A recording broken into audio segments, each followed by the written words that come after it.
오늘 우리에게 주실 이제 하나님 말씀을 봉독하겠습니다. 마태복음 16장 13절에서 19절 말씀. 예수께서 빌립보 가이사라 지방에 이르러 제자들에게 물어 이르시되 사람들이 인자를 누구라 하느냐? 이르되 들으는 세례 요한, 들으는 엘리야, 어떤 이는 예레미야나 선지자 중에 하나라 하나이다. 이르시되 너희는 나를 누구라 하느냐? 시몬 베드로가 대답하여 이르되 주는 그리스도시요 살아계신 하나님의 아들이시니이다. 예수께서 대답하여 이르시되 바요나 시몬아, 내가 복이 있도다. 이를 내게 알게 하니는 혈육이 아니요 하늘에 계신 내 아버지시니라. 또 내가 내게 이르노니 너는 베드로라. 내가 이 반석 위에 내 교회를 세우리니 음부의 근세가 이기지 못하리라. 내가 천국 열쇠를 내게 주리니 내가 땅에서 무엇이든지 매면 하늘에서도 매일 것이요 내가 땅에서 무엇이든지 풀면 하늘에서도 풀리리라 하시고. 아멘. 주님이 설계하신 교회의 모습이라는 제목으로 말씀을 전하도록 하겠습니다. 건축물이 붕괴되는 데는 여러 가지 원인이 있는데 첫 번째는 설계도가 부실할 때입니다.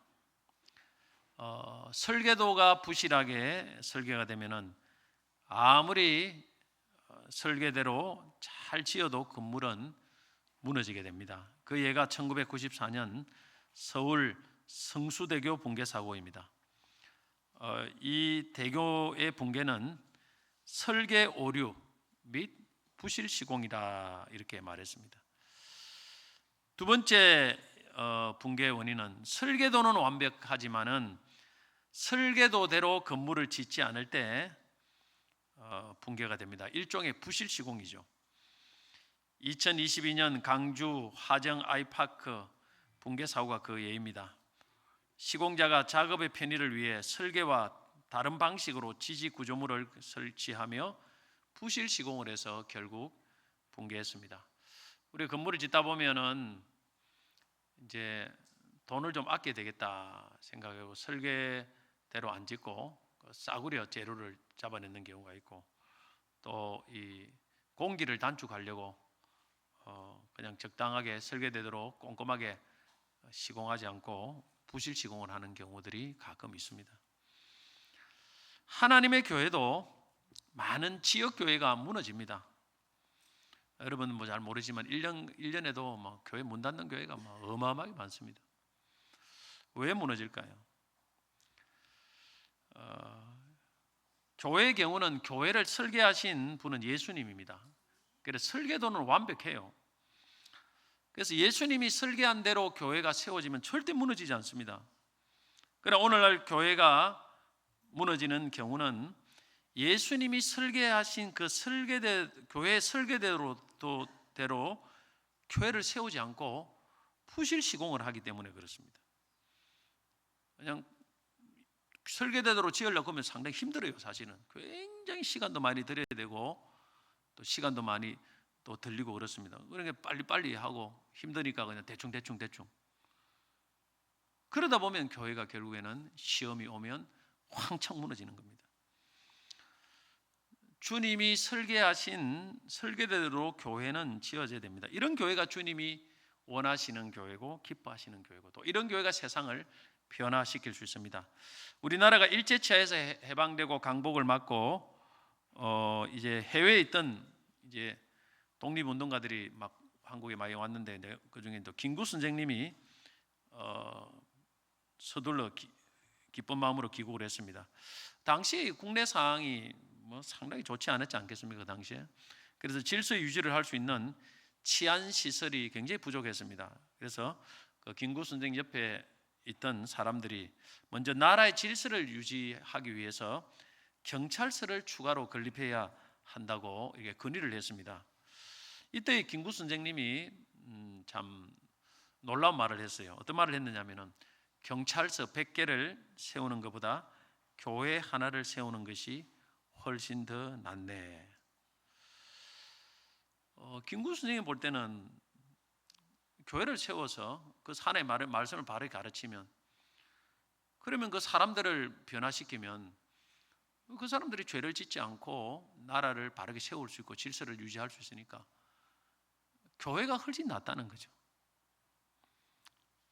아마 그런 의미에서 경찰서 100개보다는 교회 1개를 세우는 게 더 낫다고 그렇게 저는 말했을 거라고 생각합니다.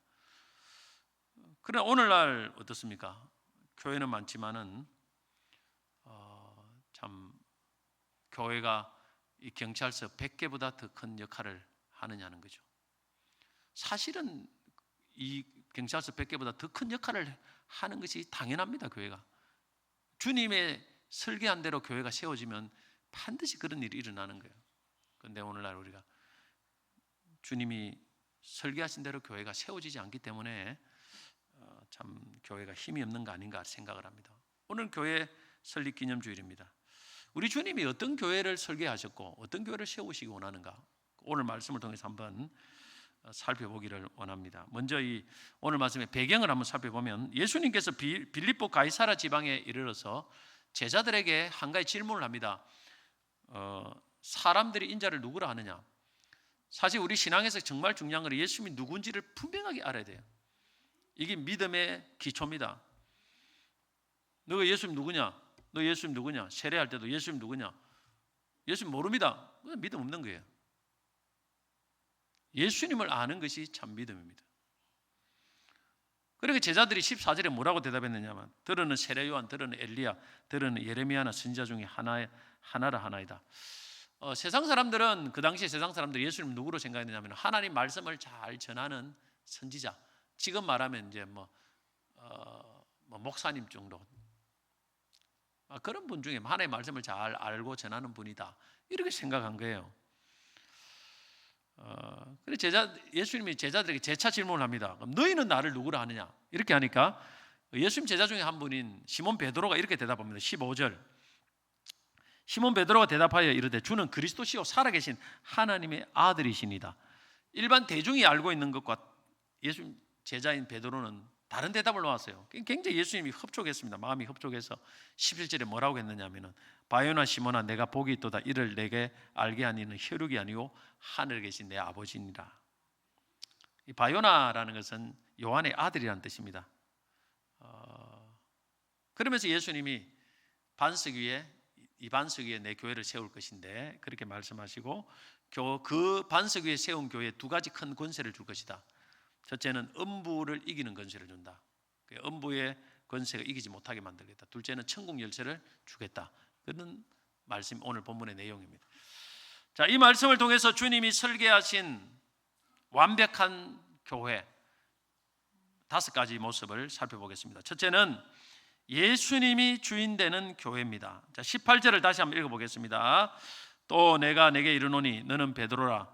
내가 이 반석 위에 내 교회를 세우리니 음부의 권세가 이기지 못하리라.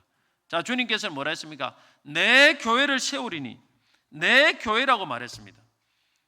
그래서 교회는 주님이 설계하시고 세우셨다는 것이죠. 그래서 교회의 주인은 예수 그리스도라는 것입니다.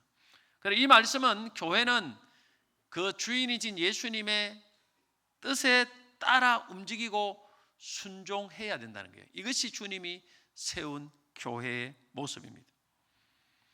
디모데전서 3장 15절 보면, 만일 내가 지체하면 너로 하여금 하나님의 집에서 어떻게 행하여야 할지를 알게 하려 함이니 이 집은 하나님의 교회요. 교회의 소유권은 하나님께 있다는 게 하나님의 교회라는 것입니다. 그래서 주님이 기뻐하시고 원하시는 교회는 예수님이 주인 된 교회라는 것입니다. 그런데 오늘날 교회의 문제가 뭐냐면 교회 주인이 너무 많다는 거예요. 어떤 교회는 목사님이 주인인 교회가 있습니다. 목사님 마음대로 해요. 하나님 뜻하고 상관없이. 또 어떤 교회는 장로님이 주인입니다. 장로님 마음대로 해요. 목사님도 필요 없고 뭐든 필요 없고 장로님 마음대로 해요. 또 어떤 교회는 어떤 특정한 소수 유력한 몇 사람이 교회의 주인인 교회도 있습니다. 그런 사람들이, 목사님이나 장로님들이 주님의 뜻을 그대로 알고 주님의 뜻에 일치하는 방향으로 순종해서 이렇게 교회를 이끌어가면 아무 문제가 없어요. No problem. 그러나 자신이 주인이라고 생각하는 내가 사람치고 주님의 뜻대로 교회를 움직이는, 인도하는 교회는 나 단 한 번도 본 적이 없습니다. 자기가 주인 행세를 하는 어떤 개인이든지 집단이든지 그런 교회치고 주님의 뜻대로 교회를 순종해 나가는 교회는 난 단 한 번도 본 적이 없습니다. 다 자기 마음대로 해요. 자기 마음대로. 만약에 교회가 제각기 사람들에 의해서 움직여진다면 그것은 주님의 교회가 아니고 사람의 교회입니다. 인본주의 교회예요. 인본주의 교회. 여러분, 그 인본주의, 말은 좋죠. 인본주의가 좋았는데 사람이 중심이 되는 거 아닙니까? 인본주의. 근데 교회가 사람이 중심이 인본주의가 되면은 그 교회는 하나님이 세운 교회가 아니에요. 이게 얼마나 무서운지 모릅니다. 여러분, 우리가 사사시대에 약 350년 사사시대를 말합니다. 구약시대 사사시대가 있어요. 이거 영적 암흑시대고 영적 혼동시대예요. 그 사사시대의 특징이 뭔지 압니까? 바로 인본주의입니다.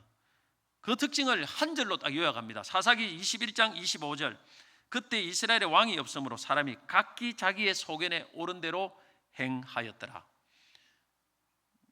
자기의 소견에 옳은 대로 행하는 게 각각 너는 네 팔은 들고 나는 내 팔은 들고 질서도 없고 순종도 없고 내 하고 싶은 대로 신앙생활을 했다는 겁니다.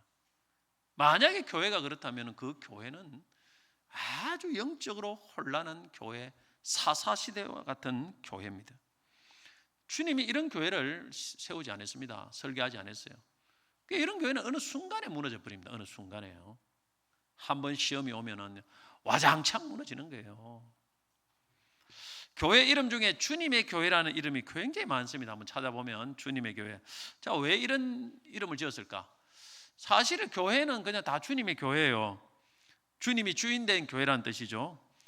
근데 인간의 교회가 하도 많다 보니까 우리 교회는 주님이 주인으로 모시는 교회를 해야 되겠다. 주의 뜻대로 행하는 교회 되겠다. 아마 그런 마음에서 주님의 교회라고 이름을 지었을까 생각합니다. 좋은 이름이에요, 사실은. 근데 주님이 주인 되는 그 이름대로 이름 짓기는 쉽지만은 진짜 주님이 주인 되는 교회 쉽지 않습니다. 사랑의 교회. 사랑의 교회 되는 사랑의 교회 맨날 싸우면 그 사랑의 교회 이름 바꿔야 돼요. 이름 바꿔야 돼요. 능력의 교회, 능력도 없으면서 말은 능력의 교회로 말합니다. 이름 바꿔야 돼요. 여러분, 우리가 정말 주님이 가장 기뻐하는 것은 주님이 주인 되는 교회예요. 나는 제일 제가 가장 싫어하는 것 중에 하나가 어느 교회도 막론하고 사람이 주인 행세하면 나는 딱 싫어합니다. 제일 싫어해요. 하나님 앞에 막 고해 바칩니다. 일러줍니다. 하나님 앞에 내가 상소를 해요. 상소를 해요. 겁나죠? 하나님 내 기도를 엄청 잘 듣습니다. 나는 진짜 그 제일 사람이 실수할 수 있고 잘못할 수 있어. 그러나 사람이 주인 농세를 하면은 그건 내가 가장 싫어하는 행태입니다. 어느 교회고 막론하고 마찬가지. 여러분, 우리가 교회 주님이 주인 되는 교회를 하려고 하면 주님이 항상 우리 주인 되심을 절대 잊지 말아야 됩니다. 저도 이 교회에 주인 노릇 전혀 할 생각 없습니다. 오직 주의 뜻대로 하고 주님이 딱 때가 되면 끝날 때 되면 그냥 깨끗하게 끝나는 거예요. 나갑니다. 주인 노릇 할 생각이 추구도 없어요. 여러분, 주님이 주인 되는 교회가 되려고 하면 반드시 필요한 것이 뭔지 하면은 자기를 부인해야 됩니다. 마태복음 16장 24절에 예수님 이런 말씀했습니다. 이에 예수께서 제자들에게 이르시되 누구든지 나를 따라오려거든 자기를 부인하고 자기 십자가를 지고 나를 따를 것이니라. 여러분, 예수님을 따른다는 것은 예수님이 뜻대로 살아간다는 거 아니겠습니까? 주님을 주인으로 모시는 거죠. 나를 따라오려거든 자기를 부인하라고 했습니다. 부인. 십자가를 지는 게 문제가 아니에요. 봉사하는 것이 문제가 아닙니다. 절대 문제가 아니에요.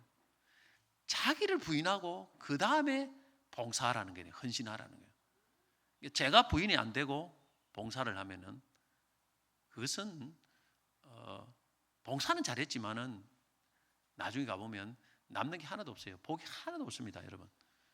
헛된 봉사가 됩니다. 실컷 봉사하고 나서 나중에는 보면 막 오히려 막 고난만 오는 거예요. 왜 그런지 압니까? 자기가 부인이 안 되기 때문에 그래요. 봉사래도 주의 뜻대로 봉사래도 주의 뜻대로 화평을 하면서 주의 뜻대로 이리 봉사를 해야 되지, 내가 부인이 안 되는 거, 내가 주님이 주인 모시지 않는 거예요. 사실은 팔이 안으로 굽는 것처럼 사람이 우리의 자기의 생각이 있으면 그 생각과 반대로 행하기가 굉장히 어렵습니다. 사람은 다 각각 자기 생각이 있어가지고 내 생각대로 움직이는 것을 편하게 생각해요. 그런데 내 생각이 주의 뜻과 일치하면 상관없지만은 그러지 못할 때가 굉장히 많다는 걸 알아야 됩니다. 그래서 기도해야 돼요. 주의 뜻대로 살기 위해서. 어떤 기도를 해야 되느냐? 이 기도를 해야 돼요. 예수님이 겟세마네 동산에서 마지막 십자가를 질 때 했던 기도, 내 뜻대로 마시고 아버지 뜻대로 되기를 원합니다. 이 기도를 많이 해야 됩니다. 진짜 내 생각나면 하니 이거 이루어 주십시오, 이렇게 기도를 해가지고는 주의 뜻대로 주의 뜻을 분별할 수도 없고 주의 뜻대로 살아갈 수도 없습니다. 내 뜻대로 마시고 아버지 뜻대로 되기를 원합니다. 이 기도를 많이 하셔야 돼요. 그러면 자기를 부인하는 사람에게 하나님은 하나님 뜻을 보여주십니다. 그리고 그렇게 하는 사람만이 하나님의 뜻대로 살아갈 수 있는 은혜를 주신다는 것입니다. 이 정말 중요한 것입니다. 그래서 두 번째, 주님이 설계하시고 원하시는 교회는 말씀의 반석 위에 세워진 교회입니다. 오늘 18절 다시 보겠습니다. 18절 보면 또 내가 내게 이르노니 너는 베드로라, 내가 이 반석 위에 내 교회를 세우리니. 반석 위에 주님은 교회를 세웠습니다. 여러분, 집을 지을 때도 뭐 약한 집안 위에 세우면은 지진이 나고 뭐 홍수가 나면 다 무너집니다. 그러나 반석과 같이 단단한 곳에 세우면 뭐 세울 때는 힘들어요. 사실은 이 뚫어야 되니까. 근데 절대 견고합니다. 어떤 일이 있어도 안전해요. 넘어지질 않습니다. 무너지지 않습니다. 근데 주님은 반석 위에 교회를 세우기 때문에 너무너무 견고합니다. 그러면 주님이 세운 교회를 세운 반석은 무엇입니까? 무엇을 의미합니까? 18절에 보면 너는 베드로라, 내가 이 반석 위에 내 교회를 세운다고 했습니다. 베드로 제자의 원래 본명은 시몬입니다. 하나님께서 들으신다라는 뜻이죠, 시몬은. 그런데 예수님이 반석이란 이름의 뜻인 아람어 케파라는 이름을 지어줬습니다. 이 케파는 한글 성경의 번역에는 게바라고 번역해서 게바. 이게 아람어로 케파입니다. 근데 게바입니다. 우리는 번역할 때는 게바로 해놨어요. 그런데 이것을 헬라어로 딱 번역하면 어떻게 되는지 압니까? 이 게바를 헬라어로 딱 번역하면 페트로스가 됩니다. 페트로스, 헬라어로. 이게 한글 번역에는 베드로가 돼요. 베드로. 그래서 게바라는 말과 베드로라는 말은 똑같은 의미입니다. 의미는 반석이에요. 반석. 그래서 요한복음 1장 42절 보면 데리고 예수께로 오니 예수께서 보시고 이르시되 내가 요한의 아들 시몬이니 장차 게바라 하리라 하시니라. 게바는 번역하면 베드로라, 헬라어로 번역하면 베드로라는 것이죠. 그렇게 되는 겁니다. 자, 주님은 너는 베드로라 해가지고 너는 반석이라는 거예요. 너는 반석이라. 그리고 이 반석 위에 내 교회를 세운다 했어요. 그러니까 어떤 생각이 드느냐 하면, 주님은 베드로 사도 위에 교회를 세우는 것처럼 그렇게 딱 보입니다. 안 그렇습니까? 그렇게 생각할 수 있죠. 그래서 로마 가톨릭 교회는 이 반석을 인간 베드로라고 생각합니다. 그래, 베드로 위에 교회를 세웠다. 그래서 베드로를 초대 교황으로 삼았습니다. 가톨릭 교회는. 그리고 하나님께서 그에게 다스리는 권한과 천국 열쇠를 다 주었다. 죄를 용서하는 천국 열쇠권을 다 주었다. 이렇게 보면서 그 후 지금까지 267대 교황 레오 14세 교황에 이르기까지 이 사도 베드로 사도를 통해서 교회가 세워진 이것이 계속 이어져 오고 있다는 거예요. 그래서 가톨릭 교회가, 로마 가톨릭 교회가 제대로 사도에서 세워진 교회 사도권을 그대로 계승했다. 그래서 우리가 유일한 교회 정통성을 가지고 있다. 이렇게 딱 주장하는 거예요. 반석을 인간 베드로라고 해석하면 딱 이렇게 되는 거죠. 자, 과연 예수님이 말한 이 반석이 인간 베드로를 말하는 걸까요? 성경은, 여러분 성경을 해석할 때 어떤 한 절이 애매하면 절대 한 절만 하고 해석하지 말고 여러 성경 전체를 봐가 조화를 이루도록 해석을 하는 게 맞습니다. 성경 전체 보면 하나님이, 예수님이 어떤 특정한 사람 한 사람 위에 교회를 세운단 말이 단 한 번도 안 나옵니다. 대신 선지자들과, 수많은 선지자들과 사도들의 터 위에 교회를 세웠다는 말이 나옵니다.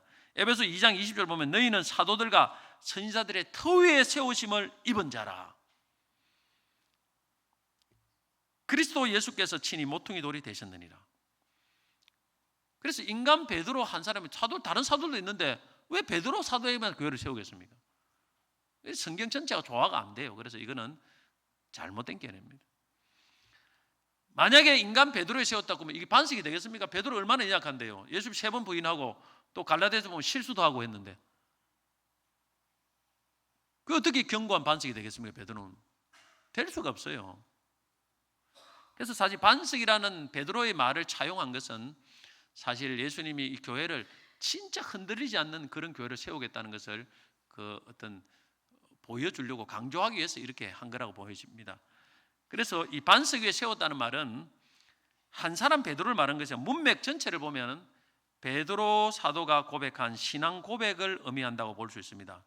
예수님이 사도들에게 너희는 나를 누구라고 하느냐 할 때 시몬 베드로가 뭐라고 했죠? 16절에 마태복음 16장 16절에 시몬 베드로가 대답하여 이르되 주는 그리스도시요 살아계신 하나님의 아들이시니다. 분명한 예수님에 대한 신앙 고백을 했어요. 주는 그리스도라는 말은 기름 부음 받은 자라는 뜻입니다. 기름 부음 받은 자. 구약 성경에서 하나님부터 기름 부음 받은 사람은 딱 3가지 종류의 사람이 있습니다. 왕, 제사장, 선지자.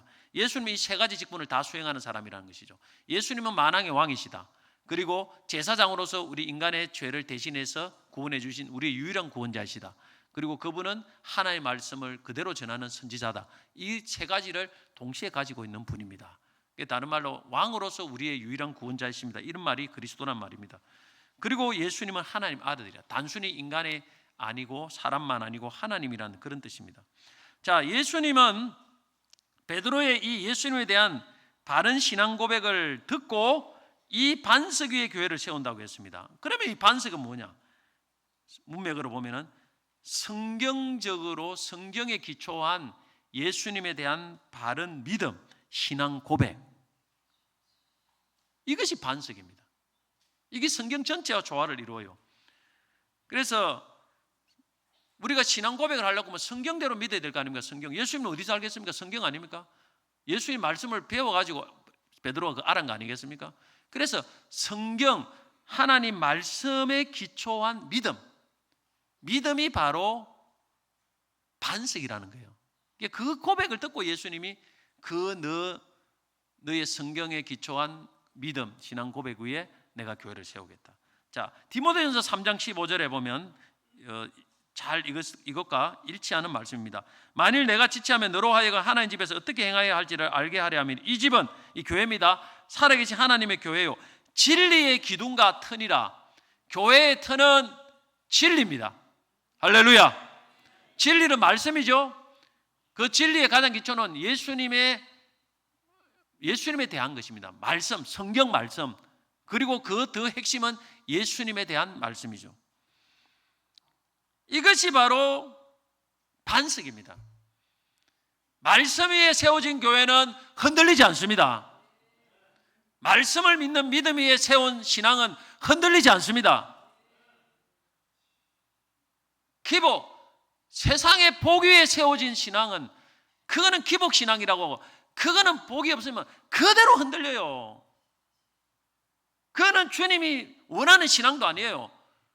교회가 기복 신앙을 가르치면, 환란이 오면, 시험이 오면 성도들이 다 무너져요.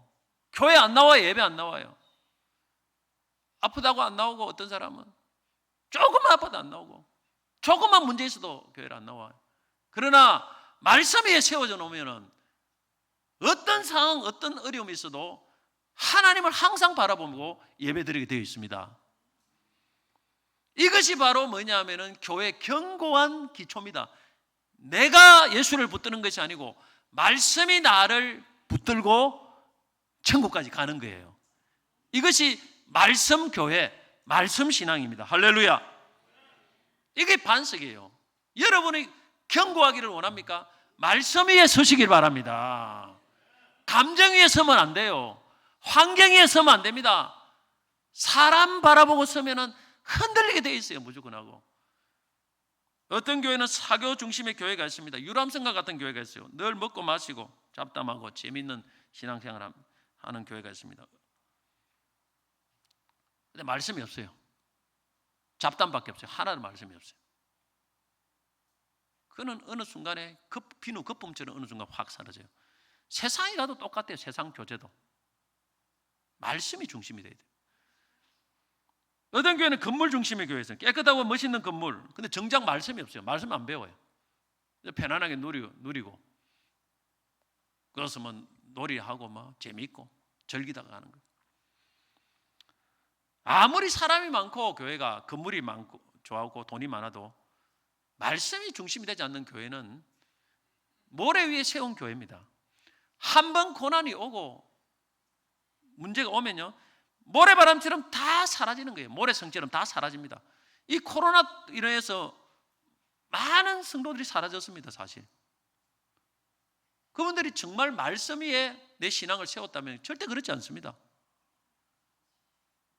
뭔가 내 신앙이 다른 데 세워져 있는 거예요. 그러니까 코로나가 오니까 그냥 많이 없어진 거예요. 말씀을 열심히 배우고 말씀에 가르치고 배우고 그 말씀을 믿고 말씀의 기쁨을 누리고 말씀을 통해서 내가 진정한 만족을 누리고 힘을 얻고, 그런 교회가 진짜 강한 교회입니다. 그래서 그런 교회는 나라는 없어져도 교회는 없어지지 않습니다. 공산주의 북한에도 지금 교회는 있어요. 해교권에도 교회는 있어요.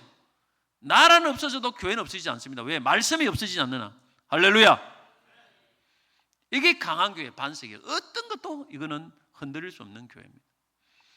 가나베 선교사님은 12년간 한국에서 선교 활동을 하신 분인데 미군 기지촌에서 몇천 여성들이 전도를 했는데 두 가지 방법을 썼는데, 첫째는 환경에서 그들을 구해주는 방법으로 물질을 지원했습니다. 돈을 줘가지고 어려우니까 매춘하니까 자꾸 돈 줘가지고 이렇게 했고, 둘째는 영혼을 구원해주는 방법으로 성경을 가르치고 예수님에 대해서 알게 하는 방법으로 전도를 했습니다.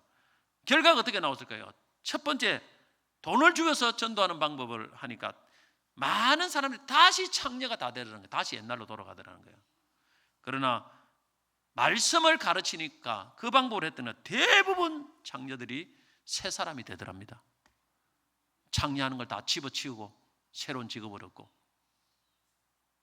여러분, 우리가 물론 때로는 구제도 하고 해야 돼요. 그러나 말씀이 없는 구제는 그거는 세상 구제와 똑같은 거예요. 교회를 세울 수 없습니다. 말씀 위에 그 사람을 세워줘야 됩니다. 할렐루야. 여러분 자녀도 돈 위에 세우지 말고 말씀 위에 세우고,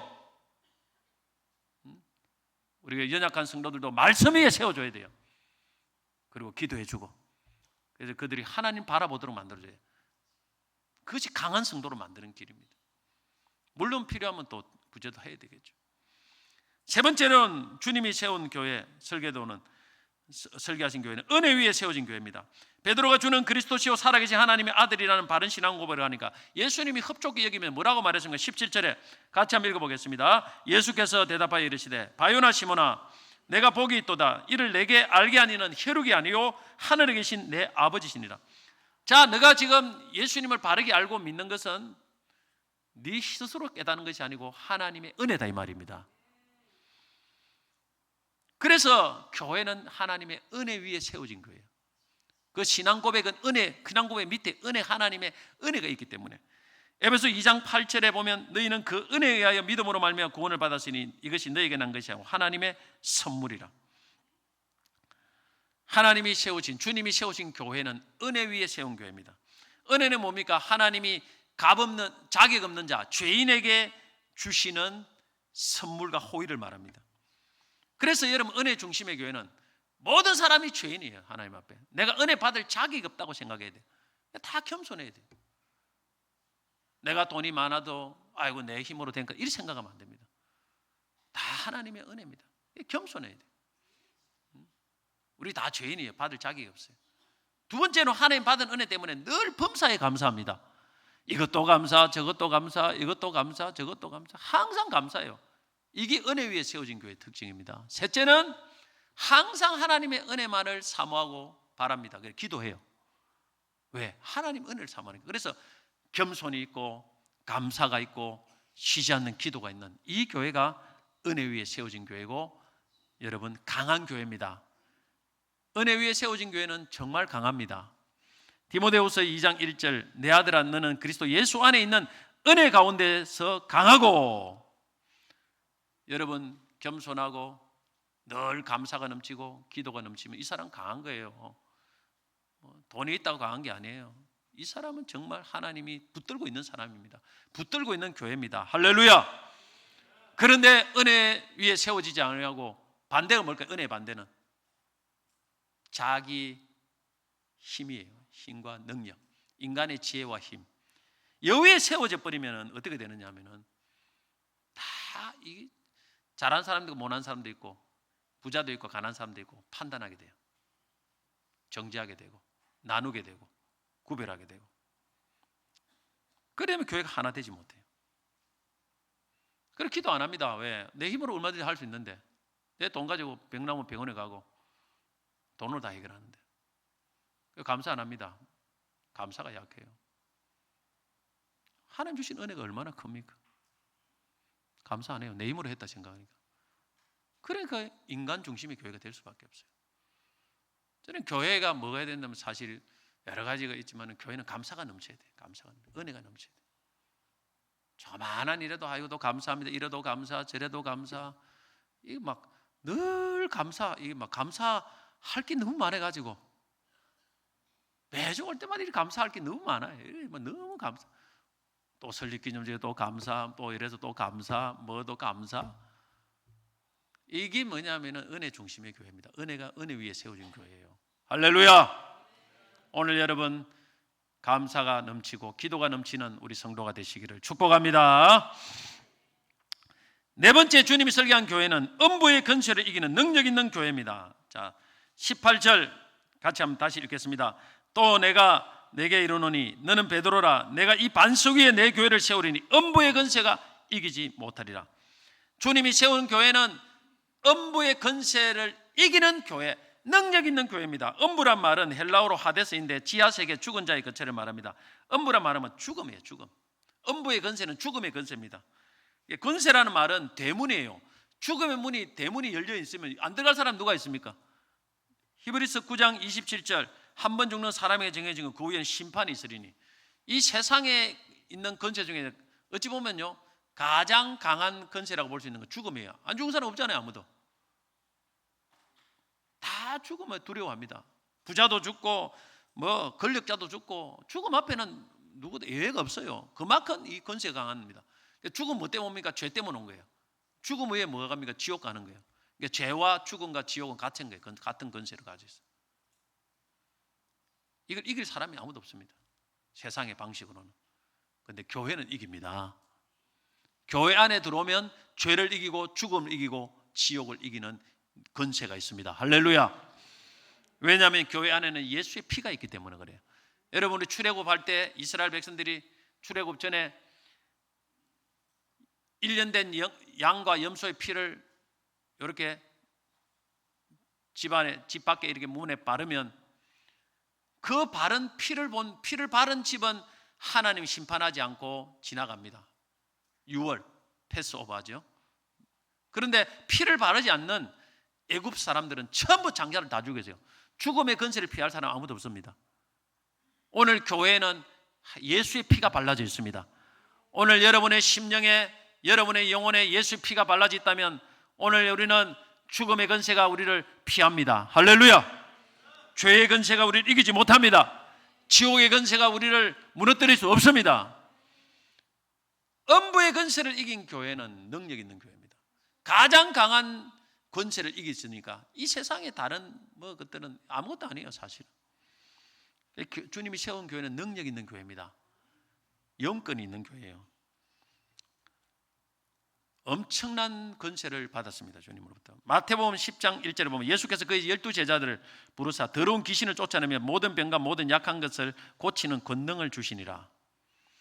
12제자에게 예수님이 이 권능을 주셨어요.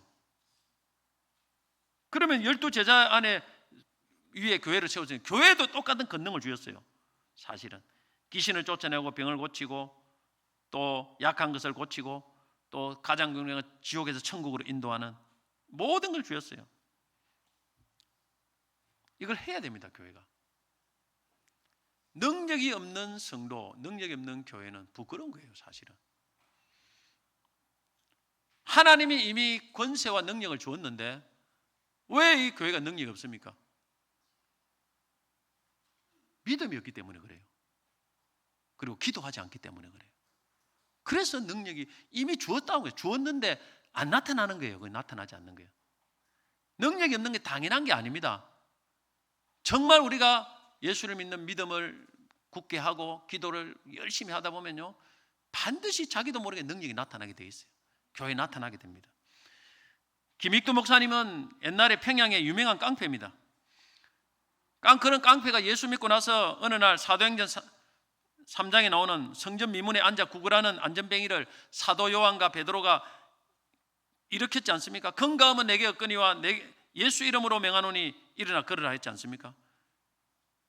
그것 일이 생각나가지고 거지 안전뱅이의 손을 잡고 똑같이 흉내를 냈어요. 건강하면 내게 얻거니와 나사렛 예수 이름으로 일어나 걸으라니까 안전뱅이가 막 일어나지도 않고 당해서 눈이 희동그레지는 거예요. 김익도만 뚫어지게 쳐다보더라는 겁니다. 너무 부끄럽고 당한 김익도가 다시 입산을 해서 한 주간 금식 기도를 했답니다. 금식 기도 중에 불덩이가 입으로 들어가고 전신이 뜨거워지는 체험을 했습니다. 그리고 금식한 후에 산에서 내려오다가 지난번 망신당한 안전뱅이를 다시 만나게 되었습니다. 그는 다시 손을 잡고 나사렛 예수 이름으로 명하노니 일어나 걸으라 하니까 그때는 눈이 희동그레면서 일어나지도 않는 거니까 잡아 일으켰더니 막 벌떡 일어나서 건강한 사람처럼 걷더라는 것입니다.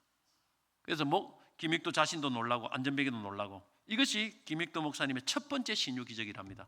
그 후에 김익도 목사님은 가는 데마다 신유 기적이 엄청나게 일어나서 한국교회가 낳은 걸출한 신유 사역자가 되었습니다. 없는 게 아니에요. 사실은 하도 옛날에는 이 권사님들이 기도 많이 한 권사님 정말 많았어요. 그래서 어지간한 목사님보다 더 능력이 있고 은사가 많은 사람들 많고 기도하면 병 낫고 정말 영안이 밝은 분들이 부지기수였습니다. 왜 그러냐면 그때는 그분들이 다 기도를 많이 했어요. 근데 오늘날 없어요. 기도를 안 하니까 이런 능력이 안 나타나요. 목회자도 그런 사람 많이 없어요. 나는 그렇게 생각합니다. 기도를 안 해서 그런다. 죽도록 기도를 안 해요. 그러면 놀러만 다니고 기도 안 하고. 기도해 보세요, 여러분. 하나님이 이미 우리 안에 교회 안에 그 능력을 주어 놨습니다. 그러면 귀신 쫓아나가고 기도하면 병도 고침 받고 수많은 기적들이 나타나게 되어 있습니다. 할렐루야. 능력이 없는 걸 부끄럽게 생각해야 돼요. 수치스럽게 생각해야 됩니다. 초진자들의 것도 뭐 상관없어요.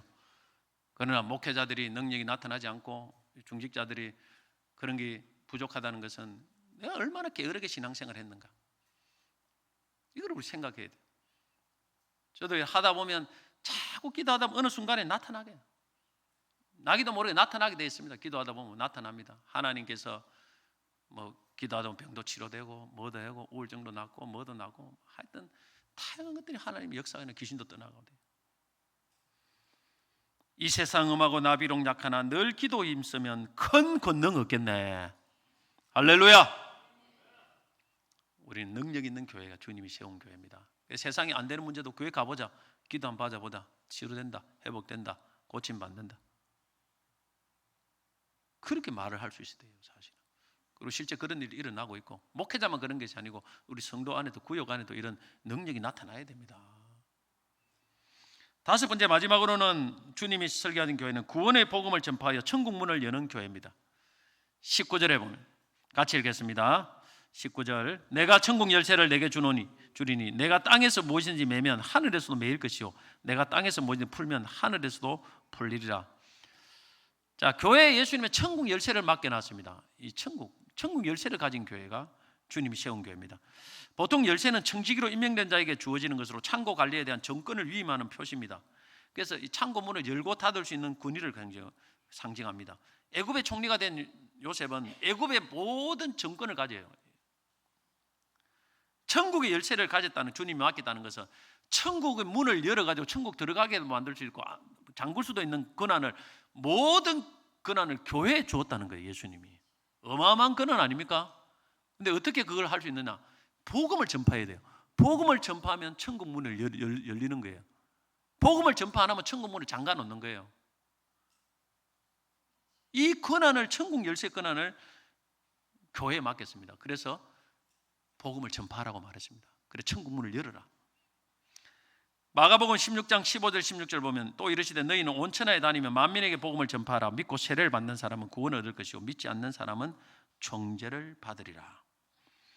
하나님이 우리에게 엄청난 곡식을 채워놓고 열쇠를 맡겼습니다. 그리고 사람들이 굶어 죽으면 그 국가는 문을 열어서 양식을 나눠주라고 했어요. 그런데 우리가 열쇠를 받고 사람들 굶어 죽어가고 있는데 열쇠 문을 안 열었어요. 어떻게 되겠습니까? 그거는 큰 죄가 됩니다. 살인죄예요, 살인죄. 여러분, 우리가 복음을 갖고 열쇠를 갖고 있는데 열어야 되는데 안 열고 나눠줬는데 지가 안 먹으면 자기가 잘못 아닙니까? 나눠주지 않는 것은 교회의 잘못이에요. 그건 살인죄입니다, 살인죄. 잠언서 24장 11절 너는 사망으로 끌려가는 자를 건져주며 사륙을 당하게 된 자를 구원하지 아니하려고 하지 마라. 내가 말하기를 나는 그것을 알지 못하였노라 할지라도 마음을 저울질하시는 이가 어찌 통달하지 못하시겠으며 내 영혼을 지키시는 이가 어찌 알지 못하시겠냐. 그가 각 사람의 행위대로 보응하리라. 하나님은 왜 모르겠느냐는 거예요. 네가 나는 몰랐습니다. 그런 말 하지. 각 사람의 행위대로 보응하시리라. 저는 우리 심산동 근처에 사람들이 많습니다. 많이 살지 않습니까? 아파트가 많으니까. 나는 지나갈 때는 종종 그래요. 하나님, 사람들이 이렇게 안 믿는 사람들이 많은데 우리가 나름대로 저도 전도한다고 하고 나름대로 하지만 너무 부끄러워요. 하나님 앞에 죄송스러워요. 이렇게 사람들이 많은데 그 많은 사람들에 비해서 우리가 구원하는 사람들이 이 사람의 숫자에 너무 적은 거예요.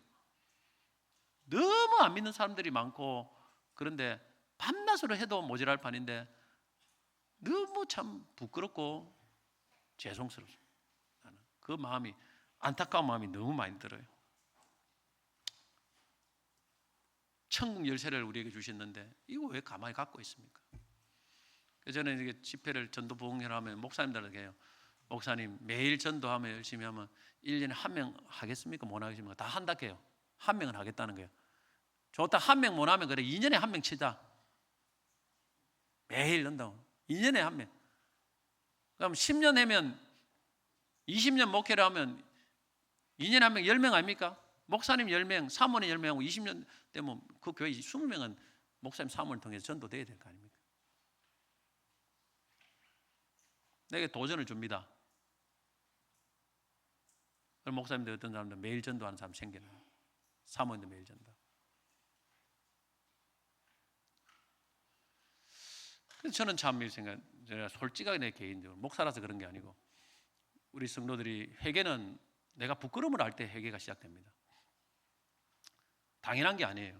말씀 앞에 우리 자신을 서서 참 나는 나름대로 지금도 부끄러워요. 하나님 앞에. 이렇게 목사를 몇십 년을 해가지고 그래도 좀 있지만은 이 가지고 너무 부끄럽지 않느냐. 우리는 프로 아닙니까? 목회자는 프로 전도자 프로 아닙니까? 프로. 평신도들은 아마추어라면 우리는 프로 아닙니까? 프로면 훨씬 잘해야 되지. 프로. 나는 부끄러워요, 솔직하게. 그래서 늘 안타까운 마음이 많습니다. 항상 아직도 많이 부족하다. 여러분 우리 모든 성도들이 참 저와 같은 마음을 갖기를 축복합니다. 하세요. 문을 열어서 나가서 들고 쫓아다녀야 됩니다. 기도하고 간절한 마음으로 하면 하나님이 그래도 2년에 한 명, 혹 3년에 한 명, 에라 모르겠다 뭐 5년에 한 명은 안 주겠습니까? 했던 하나님이 그렇게 하면 안 되겠습니까? 하나님, 나는 그렇게 눈물로 기도하고 간절히 하면 하나님 난 주신다 믿습니다. 그래서 VIP 아직 작정 안 한 분들 꼭 오늘 가기 전에 작정하고 가십시오. 좀 부담스럽지만은 제가 좀 부담을 드려야 될 것 같아요. 안 그러면 정말 우리가 주님이 기뻐하는 교회를 만들기 어렵습니다. 말씀 읽겠습니다. 주님이 설계하신 교회대로 여러분 교회를 세워 나가시길 바랍니다. 주님이 설계하시고 기뻐하는 교회는 첫째는 주님이 주인 되는 교회입니다. 둘째는 말씀 중심의 교회, 말씀의 반석 위에 세워준 교회입니다. 셋째는 하나님 은혜가 중심이 되는 교회입니다. 오직 은혜입니다. 넷째는 음부의 근세를 이기는 능력 있는 교회입니다. 다섯째는 천국 복음을 전파해 천국 문을 여는 교회. 이런 교회가 되게 해달라고 여러분 간절히 기도하시고 이런 성도가 되기를 간절히 사모하시기를 주의 이름으로 축복합니다.